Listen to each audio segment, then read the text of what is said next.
Assalamualaikum warahmatullahi wabarakatuh. Oke, di sini kita akan melanjutkan materi kita yaitu tentang pencatatan utang jangka pendek. Sebelumnya, anak-anak ibu dalam keadaan sehat walafiat ya. Ayo disimak dan dipahami pembahasan kita tentang pencatatan utang jangka pendek untuk akuntansi keuangan ya. Kompetensi dasarnya yaitu menjelaskan karakteristik metode pencatatan utang jangka pendek. Yang kedua, menyelesaikan masalah pencatatan utang jangka pendek. Adapun tujuan dari pembelajaran utang jangka pendek ini, siswa harus mampu mengerjakan soal dengan cermat dan teliti tentang metode pencatatan utang jangka pendek. Oke, kita lanjut. Di sini ada dia namanya pengertian dan jenis hutang. Pengertian itu dan jenis hutang itu ada dua macam, yaitu utang jangka pendek dan utang jangka panjang. Yang mana utang jangka pendek adalah hutang yang akan dibayarkan dari aset lancar dan jatuh tempo dalam waktu singkat, biasanya dalam dalam satu periode akuntansi. Contohnya utang usaha yang berasal dari pembelian kredit, pembelian secara angsuran, wesel bayar, utang gaji, utang pajak, dan pendapatan diterima di muka. Dan yang kedua itu utang jangka panjang. Utang jangka panjang disebut di sini yaitu utang yang periode jatuh temponya lebih dari 1 tahun. Jadi contohnya itu utang obligasi, utang pembelian aset tetap berupa gedung dengan jangka waktu 20 tahun atau pinjaman dari bank dan kewajiban premi pensiunan. Jadi di sini terdapat perbedaan antara utang jangka pendek dan utang jangka panjang. Kalau dia utang jangka pendek itu pembayarannya tidak lebih dari 1 tahun atau dikatakan dalam jatuh tempo yang sesingkat-singkatnya.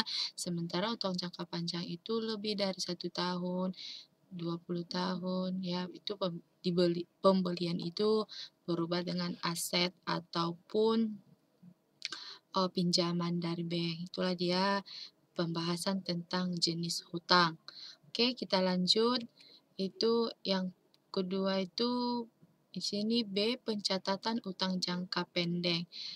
Kita masuk contoh ya, Amang Inang biar lebih memahami. Nomor 1 itu pencatatan pembelian barang dagangan secara kredit. Di sini tadi pembelian utang jangka pendek ini tadi pembelian barang dagangan ya kan? Ini secara kredit. Contohnya, pembelian barang dagangan secara kredit ini akan menimbulkan utang usaha atau utang dagang. Utang usaha adalah saldo yang terutang kepada pihak lain atas barang yang kita beli. Karena tadi pada contoh kita ini, kita buat pembelian barang secara kredit. Atau usaha kredit, adapun jangka waktunya pengembalian utang terdapat syarat penjualan. Misalnya kalau lebih cepat kita membayar utang kita, berarti apakah ada dia potongan penjualan? Kita akan mendapatkan potongan penjualan. Oke. Di mana pencatatan pembelian secara kredit ini contohnya pada tanggal 5 Agustus 2018 perusahaan dagang laris membeli barang dagangan pada PT Sejati sebesar 12 juta rupiah dengan syarat 2/10 N/30. Maka jurnal yang akan kita gunakan. Tadi setiap pembelian akan menimbulkan utang kalau dia secara kredit.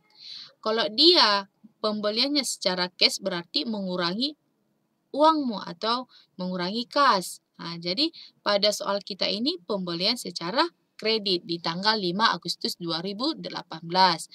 Jadi tanggal 5 Agustus 2018 yang akan kita buat jurnalnya yaitu pembelian sebesar 12 juta dan utang dagang sebesar 12 juta.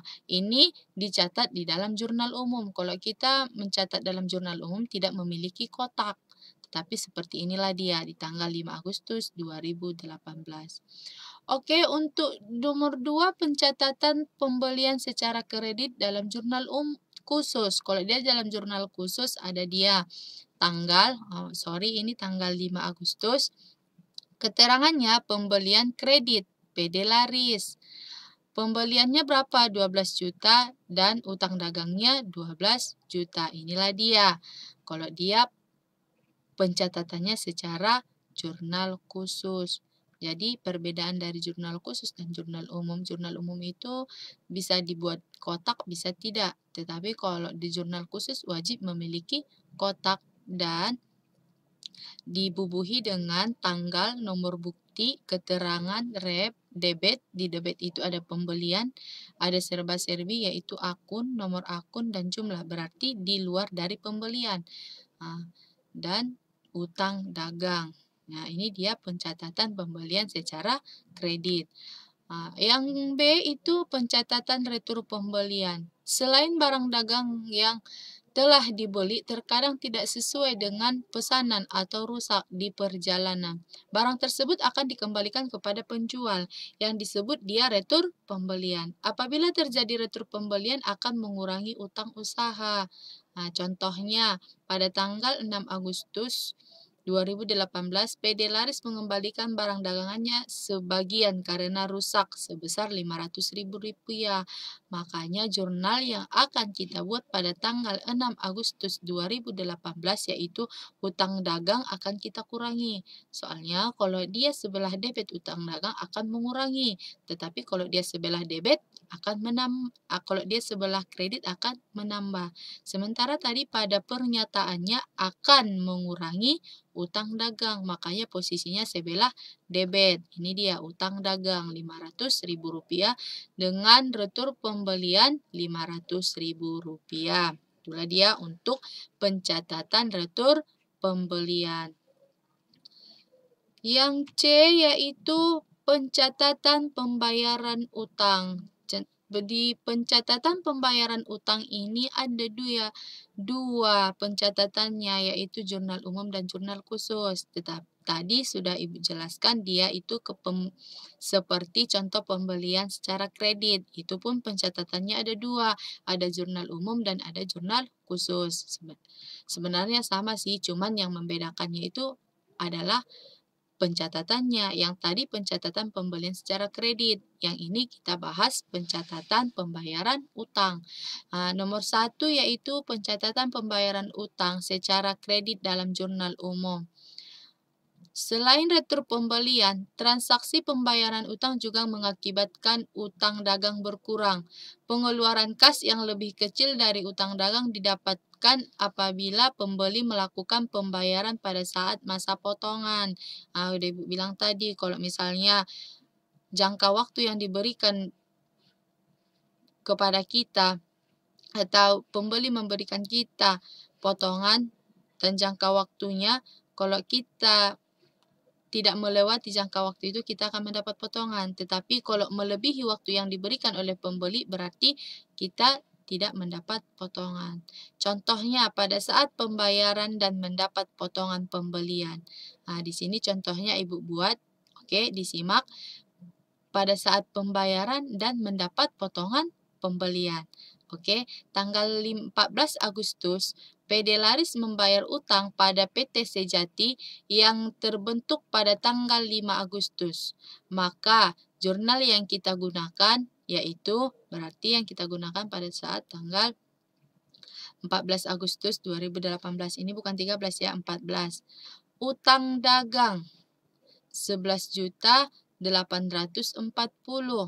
Potongan pembelian 236.800. Kas 11.603.200. Oke, Ibu, kita dapat dari mana potongan pembelian? Nah, tadi pada soal kita yang pertama, yang A itu ada dia 2/10 M/30 syarat dari pembelian kita kan? Nah, jadi dari sini 2/10 M/30 dikali dia 11.500.000. Makanya dia dapat 236.800 karena tadi sudah ada dia pengembalian barang. Pada saat tanggal 5 dia membeli barang 12 juta. Pada saat itu dia mengembalikan barang dagangannya atau meretur kembali pembeliannya karena keadaannya rusak sebesar Rp500.000. 12 juta dikurang 500, 11.500.000 rupiah dikali 2% dibagi 100%. Inilah dia totalnya. Oke, selanjutnya pencatatannya ke dalam jurnal khusus. Berarti utang dagangnya 11.840, kasnya 11.840. Di pada jurnal khusus ini Ibu tidak membuat dia potongan pembelian. Tetapi kalau kita isi dia potongan pembeliannya, berarti ini pembayarannya lewat waktu ya, berarti utang dagang pada kas yang Ibu buat pada contoh jurnal khususnya itu pembayarannya lewat waktu. Di jurnal umumnya Ibu buat yang ada potongan pembelian. Jadi misalnya kalau di jurnal khusus memiliki jurnal potongan pembelian, kita isi aja potongan pembeliannya berapa, kasnya berapa, terus potongan pembelian ditambah kas, itulah utang dagang. Tetapi pada contoh yang Ibu buat yang jurnal khusus untuk pembayaran utangnya melewati jangka waktu pembayarannya. Kalau dia melewati jangka waktu pembayarannya berarti tidak memiliki potongan. Langsung dia kasmu berkurang 11.840, utang dagangmu 11.840. Berarti untuk jurnal umum dan jurnal khusus, di jurnal umum dia mendapat potongan. Di jurnal khusus Ibu buat dia contohnya tidak mendapat potongan. Oke. Yang D itu pencatatan utang pajak. Di sini utang pajak merupakan utang yang timbul berdasarkan ketentuan perpajakan. Utang pajak dapat berasal dari PPh karyawan ataupun pajak pertambahan nilai. Pajak pertambahan nilai ini kita sering sebut dengan PPN yang dibebankan kepada pembeli dan penjualan barang dagangan. Contohnya, gaji karyawan PT Abadi pada bulan April 2018 300 juta rupiah. PPh karyawan bulan April 2018 yang harus dibayarkan sebesar 15 juta rupiah.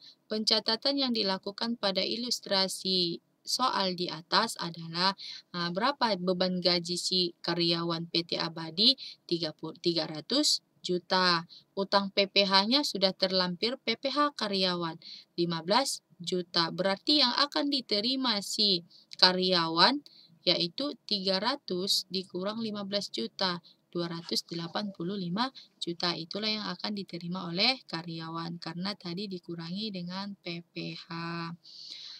Pencatatan ke kas negara untuk PPh. Berapa tadi PPh-nya? 15 juta. Jadi, jurnalnya utang PPh pada kas sebesar 15 juta rupiah. Untuk contoh PPN atau pajak pertambahan nilai, diketahui penjualan toko laris itu 25 juta.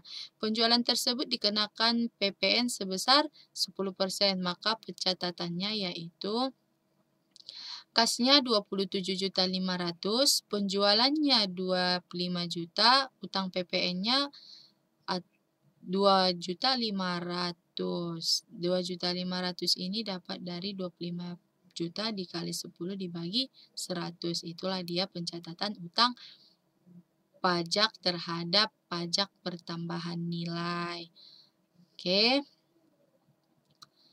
Selanjutnya, pencatatan utang gaji. Setiap perusahaan memiliki sistem gaji yang berbeda-beda. Jadi ada dia yang memberikan gaji karyawannya per hari, ada per minggu, ada bulanan, itu tergantung dari usaha yang kita jalani. Contohnya, yang Ibu buat ini pembayaran gaji karyawan bulanan. Ini untuk bulan November. CP Kartika adalah sebuah perusahaan dagang yang memiliki 25 karyawan dengan gaji 3 juta per bulan. 1 bulan dihitung 26 hari kerja. Nah, jadi diberikan setiap tanggal 20. Jika pembayarannya di awal bulan Desember, maka jurnal yang akan digunakan. Misalnya di sini dia pembayaran gajinya akhir bulan. Ternyata pada pada soal kita ini pembayarannya awal bulan. Berarti di sini perusahaan akan berhutang kepada karyawannya. Nah, jadi dia dikatakan beban gaji pada hutang gaji. Tetapi kalau dia sudah membayarnya tepat waktu, berarti kas pada gaji dan upah. Itu bedanya. Karena ini tadi beban gaji pada utang gaji, ini sudah lewat waktu. Berarti beban gaji pada hutang gaji. Tetapi kalau dia pembayarannya setiap tanggal 20 tidak lewat waktu, berarti dia jurnalnya itu kas pada hutang gaji. Itu dia. Selanjutnya, Ibu buat latihan. Disimak, dipahami, dilihat pada contoh yang sudah Ibu paparkan tadi tentang materi utang jangka pendek. Di sini latihannya pada tanggal 4 Maret 2018 dibeli barang dagangan pada PT Bangun sebesar 10 juta dengan syarat 2/10 M/30. Tanggal 5 Maret dikembalikan sebagian barang dagangan sebesar 325.000 karena rusak. Nah, berarti ada dia pengembalian barang. Kalau dia terjadi pengembalian barang tadi masuk dia poin B yaitu retur pembelian. Berarti dikurangi. Tanggal 12 Maret dia membayar utangnya kepada PT Bangun. Maka yang diminta dari transaksi di atas, buatlah jurnal yang sesuai pada pembahasan kita sebelumnya. Oke, sampai di sinilah pembahasan kita tentang utang jangka pendek. Jangan lupa ditonton video ini. Selamat belajar untuk anak-anak Ibu. Tetap semangat. Wabillahi taufiq wal hidayah. Assalamualaikum warahmatullahi wabarakatuh.